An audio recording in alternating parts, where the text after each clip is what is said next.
Bienvenue à tous, voici les titres du journal. Coupe Davis à Cotonou, le Bénin arrache sa qualification face à la Lettonie, 3-2 au terme d'une confrontation pleine de rebondissements.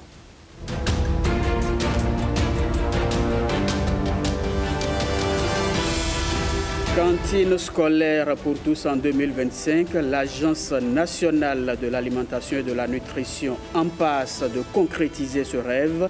L'ANAN présente aujourd'hui les résultats de ses actions.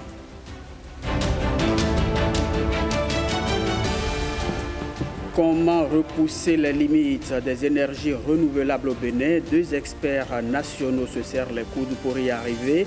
Leurs travaux visent à accroître le taux de fourniture en énergie solaire. Le Bénin s'impose à la Lettonie pour les play-offs de la Coupe Davis Groupe 2. Victoire béninoise 3-2 dans un scénario plutôt renversant. Après un score de parité 2-2, c'est Sylvestre Monou qui va permettre au Bénin de prendre l'avantage sur son adversaire.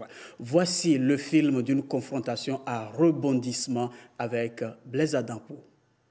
Il fallait y être jusqu'au 5e et dernier match pour vivre la joie d'un Sylvestre Monou qui donne la victoire au Bénin face à la Lettonie pour les playoffs de la Coupe Davis Groupe 2 grâce à un coup droit. Sur les 5 confrontations de cette compétition, les Guépards du tennis s'en sortent avec 3 victoires. Si 24 heures plus tôt, Patrick Agbopanzo a ramené la parité face au Letton, la paire Alexis Clégou-Prince Gandonou a donné l'avantage au Bénin en s'offrant la paire adverse Strombach-Roberts, Sotikov Alexander 2-7-0, 6-3, 6-3. En simple inversé, Strombach Roberts bat Patrick Agbopanzo 2-7-0, 6-1, 6-1 et ramène son équipe dans le tournoi. De partout désormais. Soutenu par son public, Sylvestre Monou va faire preuve de maîtrise face à Daniel Stens dans la dernière confrontation à l'allure d'une finale. Le Guépard est dans les bons coups. Son engagement et sa détermination lui valent du répondant. Bon dans ses revers et coups droits, il remporte après plus d'une heure de jeu la partie en 2-7, 6-3, 6-3. C'est l'euphorie sur le court et dans la tribune. Vraiment, je suis content de tout le monde. Allez, Bénin! Vraiment, merci au ministre. Il était là durant tout le tournoi avec nous. Et aussi le président, tout le monde. Vraiment, c'était vraiment incroyable de jouer à la maison. Et là, on a fait la différence. Globalement, le Bénin est qualifié pour jouer le groupe 2 en août prochain. Et puis, en termes de valeur, la force, la vaillance, l'abnégation, dans la croyance, on réussit toujours. Le Bénin confirme son progrès dans le tennis mondial avec cette qualification.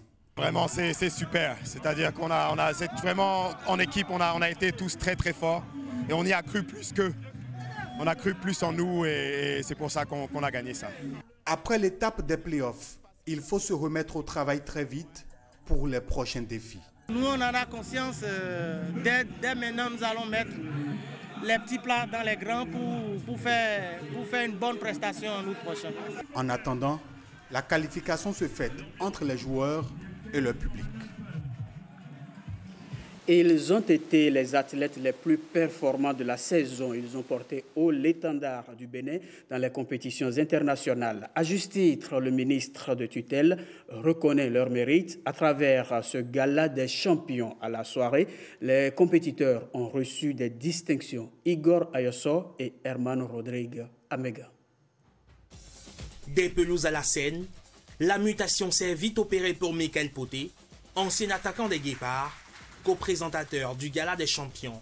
On va récompenser nos meilleurs athlètes qui se sont fait remarquer dans leur propre discipline, sur le plan national comme sur le plan international. Et pour ça, mesdames et messieurs, pour commencer les hostilités, ce soir, je ne vais pas me transformer en buteur, mais plutôt en passeur. Un champion néo-retraité pour soutenir et encourager les talents qui émergent. En 2024, le Bénin du sport a accompli des performances de bonne facture. Au compteur de la saison écoulée, nous avons comptabilisé toutes disciplines confondues 4 trophées, 90 médailles d'or, 110 médailles d'argent et 114 médailles de bronze. Au total, 112 athlètes issus de 20 fédérations sportives sont distingués sur l'estrade de la reconnaissance. Des athlètes confirmés, aux valeurs qui émergent, le Gala des champions encourage les petits succès et les grands, comme Odi Laronwanou, vainqueur des Jeux africains et des championnats d'Afrique d'athlétisme. Pour moi, c'est une fierté et je suis très honorée d'être là déjà. À Davis, c'est toujours ça, d'aller jusqu'au bout de mon rêve. Aller au bout de leur rêve, ou presque. C'est ce qu'ont réalisé les athlètes du Maracana, vice-champions du monde. Une première dans leur histoire. Cela donne d'ailleurs envie de continuer et de faire davantage, quitte à ce qu'on, n'est-ce pas, puisse honorer ce pays au-delà de nos frontières. Au rang des tout nouveaux de la classe, le MMA, les arts martiaux mixtes. Durant longtemps restés à l'étape d'association, ils sont passés à fédération il y a tout juste quelques semaines et les performances parlent déjà pour eux. Pour nous, c'est un peu une consécration, c'est une reconnaissance de l'État qui dit on vous observe, on voit le travail que vous faites, continuez. C'est surtout pour nous un encouragement à aller encore plus loin et encore plus fort. La vision est partagée par le ministère des Sports qui vibre à la même fréquence. Le ministre compte porter le mouvement sportif à des hauts standards et cette exhortation qui sonne comme un envoi en mission. Honorez votre nation et votre nation vous portera encore plus en triomphe. Je vous en donne la garantie. La transition vers la radio numérique en Afrique est en bonne voie. Les pays concernés viennent de s'imprégner des défis et enjeux de cette transition, et cela grâce à un atelier de formation sur la radio digitale en Afrique. Les participants savent maintenant à quoi s'en tenir, pour la plupart, dans un monde où la radio est devenue toute numérique. Je vous invite à suivre ici les conclusions des assises de Cotonou avec Jules Akoykou et Ulvaeus Balogun. Oboubé Blanchard est le directeur de la radio communautaire FM AME. Dans sa gestion quotidienne depuis quelques mois, il fait face à une question récurrente, celle de la digitalisation des programmes de sa radio au regard de la transition de l'analogique vers le numérique. Les formations que nous avons eues nous ont permis quand même de comprendre que, en dehors des infrastructures qu'il faut, nous pouvons nous baser sur les outils digitaux que nous avons, les smartphones et quelques applications pour produire en fait de contenu diversifié qui attire notre public. Face aux défis liés au numérique, la radio se doit de se réinventer et de se digitaliser. C'est tout le sens de cette conférence sur la radio digitale en Afrique. Ces 3 jours, d'abord, nous ont permis de réfléchir très professionnellement à l'avenir de la radio numérique en Afrique. Par ailleurs, d'échanger entre professionnels de la radio et des médias plus généralement sur la manière d'aborder ce virage numérique pour la radio, d'aborder la stratégie des médias aujourd'hui qui est induite par le virage numérique. Cette formation est le fruit d'un partenariat entre le Conseil international des radios-télévisions francophones, CIRTEF, l'Union radiophonique et télévisuelle internationale URTI et la Société de radio et télévision du Bénin, SRTB. L'avenir du numérique au sein des radios de la SRTB s'annonce prometteur. La modernisation se concentre sur la production, la diffusion, l'archivage numérique avec de nouveaux studios équipés d'outils de pointe, incluant la radio filmée. L'année 2025 marquera un tournant décisif avec l'essor des podcasts et une présence renforcée sur les canaux digitaux, amorçant ainsi une véritable révolution numérique.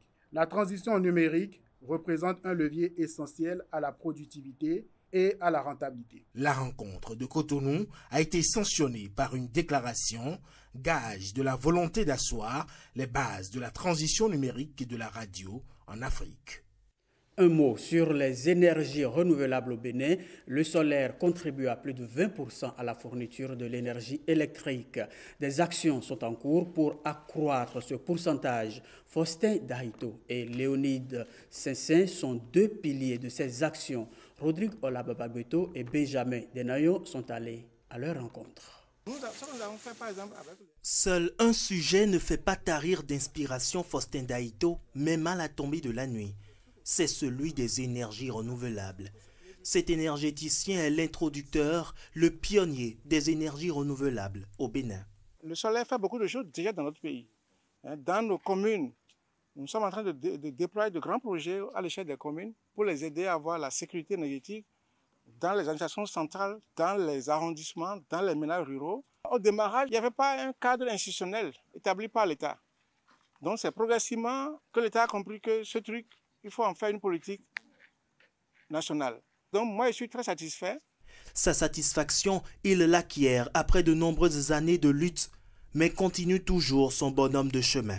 Déjà, on travaille avec les entreprises pour que le consortium soit consolidé. Nous sommes aussi en train de concevoir un projet d'ensemble. Par exemple, tout à l'heure, j'ai parlé de projet hydrogène. Ce n'est pas un projet individuel. J'ai fait beaucoup de choses dans le soleil à titre personnel, mais j'ai la chance d'avoir créé des jeunes loups qui arrivent et puis quand ils sont debout, je suis fier. Un peu plus tôt avant la tombée de la nuit, c'est avec l'un de ces jeunes loups qu'il se retrouve pour un panel sur les énergies renouvelables. Le président de l'association interprofessionnelle des spécialistes de l'énergie renouvelable au Bénin évalue la marge de la fourniture de l'offre énergétique et la part du renouvelable. Le taux d'accès moyen doit être autour, je pense qu'on est à peu près 70% en zone urbaine. Et en zone rurale, par contre, je crois que la moyenne doit avoisiner, on doit être à moins de 40%. Mais ce qui est intéressant dans la zone rurale, c'est que c'est très hétérogène. Il nous faut plus de capacitation.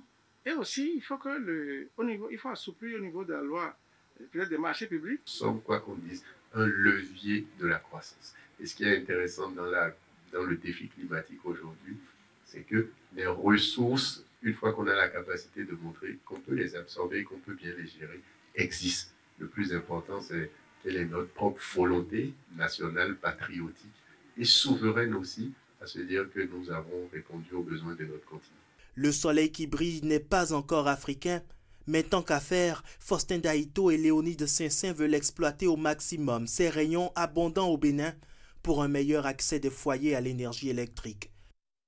Voici à présent une autre initiative de développement durable, un projet pour assurer la résilience écologique du bassin du Mono. Il est dénommé Initiative régionale pour l'eau et l'environnement dans le bassin du Mono. Il est mis en œuvre par l'autorité du bassin du Mono. Évariste Zomarou, Samira Chabimane nous retrace ici le lancement de ce projet à Agoué, c'est dans la commune de Grand Popo. Le projet Initiative régionale pour l'eau et l'environnement dans le bassin du Mono, IRE Mono, a pour objectif principal d'assurer le développement durable et la résilience écologique du bassin du Mono grâce au renforcement de la gouvernance et à la capacité de la gestion intégrée des ressources en eau, à la planification participative par les communautés et au renforcement de la collaboration entre le Bénin et le Togo. L'Observatoire du fleuve Mono permettra de commencer par donner un début de réponse aux inondations récurrentes, faire un suivi écologique de l'eau du côté Togo comme côté Bénin. En faisant l'option de mettre en place l'autorité du bassin du Mono, les gouvernements du Bénin et du Togo ont très bien fait au regard des enjeux cruciaux qui entourent la question de la gestion de l'eau au niveau de nos deux pays. Avec la mise en œuvre du projet IRE, les diverses pressions subies par le bassin du Mono seront amoindries. Les attentes sont nombreuses, autant des administrations de tutelle, également pour les communautés qui vivent dans le bassin du fleuve Mono. Elles attendent, nous leur disons, gérer durablement. Mais ces communautés ont besoin de vivre. Comment nous pouvons améliorer leurs pratiques pour que leur empreinte écologique soit le moindre?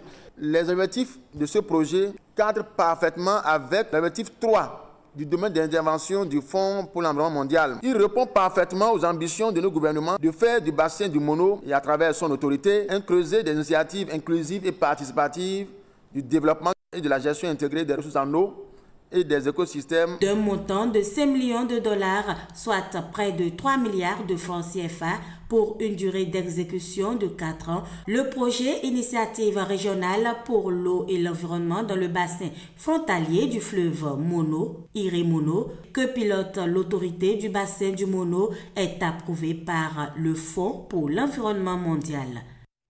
Déployer la cantine scolaire dans tout le Bénin en 2025, ce rêve du président de la République se concrétise progressivement. Le Programme alimentaire mondial, premier partenaire, a transmis le témoin à l'ANAN, Agence nationale de l'alimentation et de la nutrition. Ariane Da Silva nous présente ici les acquis de ce partenariat.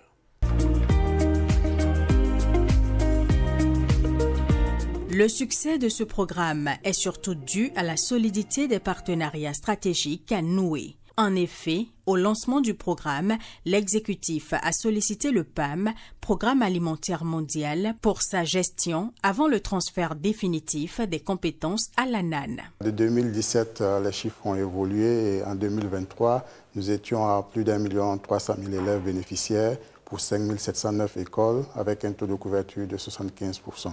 Donc ça, c'est déjà un aspect positif en termes d'évolution. Le PAM ne va pas totalement abandonner le secteur. Le PAM va continuer à conseiller l'agence en tant qu'institution réputée dans ce type de secteur de l'alimentation et de la nutrition. Et le PAM pourra également continuer à mettre en œuvre quelques projets pilotes financés par certains partenaires. L'idée, c'est d'expérimenter certains dispositifs et de pouvoir les reverser après à l'agence. Les populations doivent désormais comprendre que leur rôle est crucial. Elles doivent assurer la mobilisation des ressources complémentaires attendues et la veille pour que le dispositif bénéficie d'un contrôle citoyen adéquat et dissuasif. Les engagements que le gouvernement a pris dans ce sens, c'est 3 éléments que le gouvernement va faire en complément de l'apport des vivres secs que nous mettons actuellement à la disposition des écoles. La première chose, c'est les magasins. Donc le gouvernement s'engage à construire partout où on a des cantines scolaires, des magasins, pour sécuriser les vivres. Et le gouvernement s'engage aussi à construire des cuisines avec des foyers améliorés pour faciliter la vie aux cuisinières, aux mères d'enfants qui accompagnent le programme.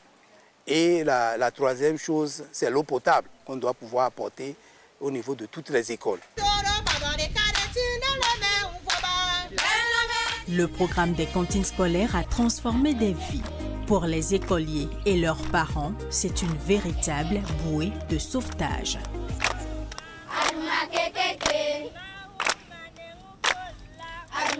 Le président Patrice Talon, dans sa volonté de transformer profondément le Bénin, a fixé un cap audacieux pour 2025, assurer à 100% la couverture des écoles des zones rurales. Un engagement traduit en actes dans les prévisions budgétaires de 2025, prouvant une fois de plus la priorité accordée à l'éducation et à la nutrition des plus jeunes. Les dotations arrivent à temps et le comité de gestion joue son rôle. Les parents apportent leur contribution et les séances de sensibilisation ont régulièrement lieu et cela nous permet de pouvoir achever l'année en beauté en ce qui concerne la cantine.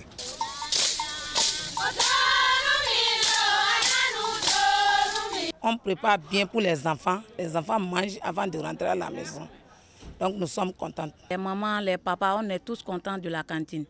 Parce qu'avant, les enfants n'acceptaient pas vous venir à l'école comme il le faut. Maintenant, à cause de la cantine, nous sommes tellement contents, comment vous aussi, vous êtes contents. À l'heure de pause, quand ils finissent de manger, ils se reposent un tout petit peu. Allez, paf, c'est les cahiers. Ils reprennent leurs cahiers et ils commencent par réviser les leçons. La cantine scolaire, je dis toujours que c'est ça qui a permis d'avoir de bons résultats. Au plan international, le Bénin a été reconnu comme champion mondial en alimentation scolaire. Et par 2 fois, le Bénin a été invité à participer au conseil d'administration du programme alimentaire mondial à Rome. La coalition mondiale pour l'alimentation scolaire a désigné le chef de l'État béninois comme champion mondial pour l'alimentation scolaire. Si l'on considère l'ensemble des financements disponibles, le programme des cantines scolaires est déployé actuellement dans 5 875 écoles, ce qui correspond à un taux de couverture d'environ 80%. Les ressources mobilisées sont fortement réinjectées dans l'économie locale. À titre illustratif, c'est près de 10 milliards de francs CFA qui ont été consacrés aux achats de vivres locaux en 2023, dont plus de 2 milliards aux petits producteurs. Les ressources servent également au paiement des salaires des nombreux jeunes recrutés par le programme, au paiement des transporteurs et des cuisinières, ce qui génère une véritable économie circulaire. Le Bénin d'aujourd'hui forme, grâce à ce programme, les leaders de demain. Une formation en sérigraphie au profit des jeunes, c'est une initiative de la mairie des jeunes de Semepoji. Au terme de 7 jours d'ateliers pratiques, les bénéficiaires ont reçu leur attestation hier. Fifame Salomé Atadedji et François Zissou. Je dépose la maquette sur le t-shirt. Dans un geste précis, Grélin applique délicatement l'encre sur le vêtement, guidé par la chaleur de l'écran de sérigraphie. Après les 30 secondes, la machine nous signale que l'impression a été faite. On attend les 30 secondes. Ce savoir-faire est le fruit d'un apprentissage récent, rendu possible grâce à une formation initiée par la mairie des jeunes de Semepoji. Grélin n'est pas le seul à bénéficier de cette opportunité. Comme lui, une 50aine de jeunes suivent gratuitement cette formation en sérigraphie, une compétence qui pourrait bien changer leur avenir. C'est vraiment incroyable de voir tout ce que nous avons appris et réalisé en seulement une semaine de formation. En si peu de temps, nous avons acquis des compétences pratiques, découvert de nouvelles techniques et surtout, nous avons vu nos idées prendre forme grâce à la sérigraphie. En recevant ces attestations, nous ne voyons pas seulement un bout de papier, mais une porte ouverte vers de nouvelles opportunités.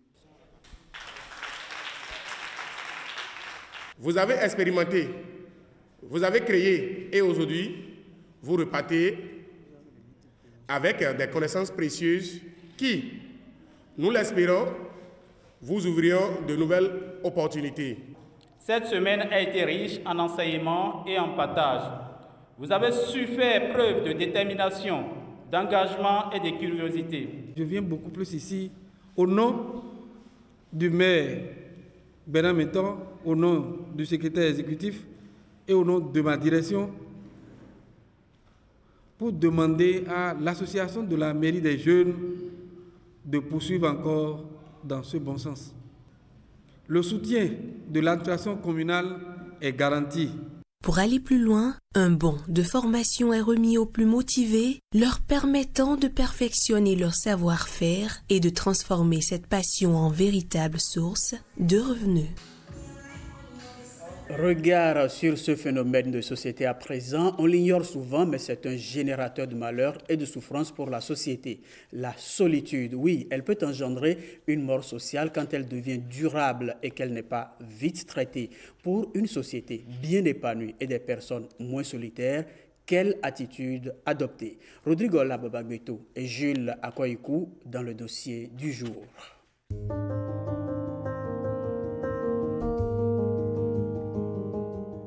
Rester seul. Certains s'en servent pour réfléchir, méditer et même se recentrer, mais de la solitude à l'isolement, le pas peut être vite franchi. C'est peut-être dans une famille dysfonctionnelle où un enfant trouve qu'il est mal aimé et commence maintenant par subir et sa dépréciation, il ne s'apprécie plus jusqu'au point où il s'isole, il se retrouve très solitaire.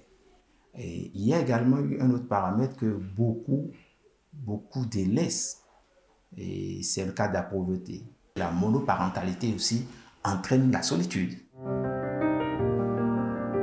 Les situations peuvent varier d'une personne à une autre. Entrer en solitude peut aussi être due aux ruptures familiales et aux grandes séparations. Sedami en est un témoignage vivant. J'étais isolée de tout. Je restais très longtemps dans ma chambre, je ne voulais voir personne, rien ne me disait rien et ça s'enlisait chaque fois. Vraiment, c'était très, très difficile pour moi. Ça détruit complètement non seulement l'individu psychologiquement, Donc l'individu va ruminer sa situation, ne pourra pas s'en sortir. Mieux, il va perdre des fois l'appétit, il va se déprécier, donc l'estime de soi va prendre un coup et il va complètement se désintéresser de tout. Donc au finish, il peut avoir le dégoût. Et là, les idées suicidaires peuvent venir. Aujourd'hui, elle a bonne mine et son regret n'est sûrement pas d'avoir une famille. Et c'est grâce à mes proches que j'ai eu la chance de voir le psychologue avec l'écoute, les échanges.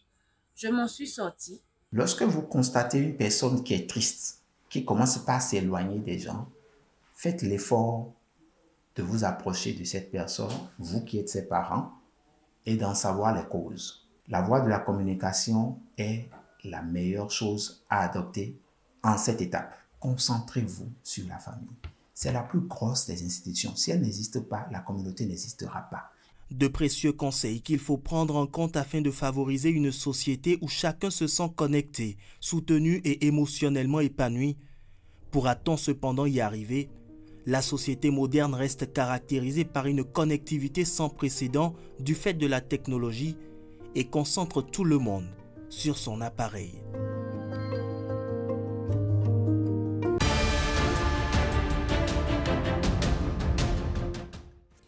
De la solitude, nous faisons un bond dans le monde en bref. C'est une compilation de l'interactualité signée Christelle Tongodo.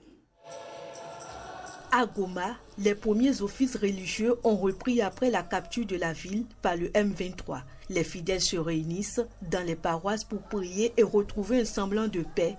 Pendant ce temps, des familles partagent des repas sur les pelouses des églises. Cette reprise des cérémonies religieuses symbolise un espoir de paix malgré l'occupation du M23.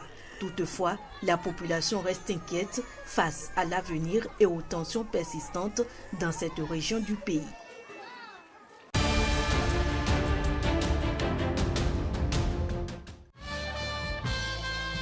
Ce trompettiste kényan ambitionne de battre un record mondial. Il souhaite inscrire son nom dans le Guinness des records pour la plus longue performance continue à la trompette en jouant 24 heures d'affilée au Geko Cave à Nairobi. Il espère marquer l'histoire de la musique kenyane.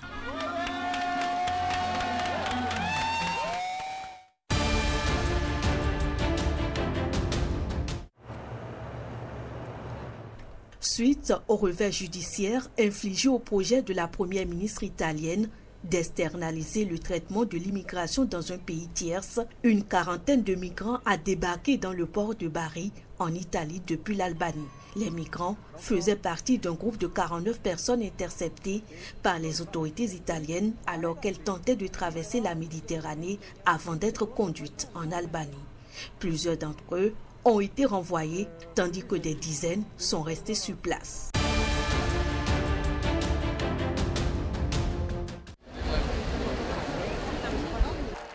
Lors de sa prière de l'Angélus dominical sur la place Saint-Pierre, le pape François a renouvelé son appel à la paix.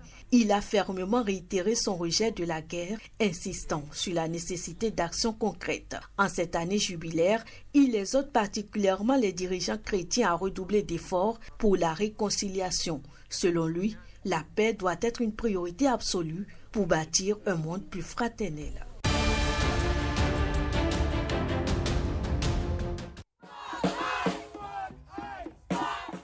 Aux États-Unis, des manifestations ont éclaté contre les expulsions de migrants sans papier. Environ 300 personnes se sont rassemblées pour exprimer leur solidarité avec les immigrés. Les manifestants dénoncent la politique migratoire stricte mise en place par l'administration Trump.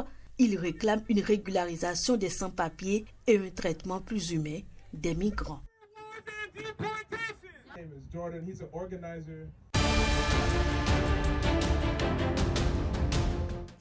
Ici se referme votre journal de fin de week-end. Merci de nous préférer.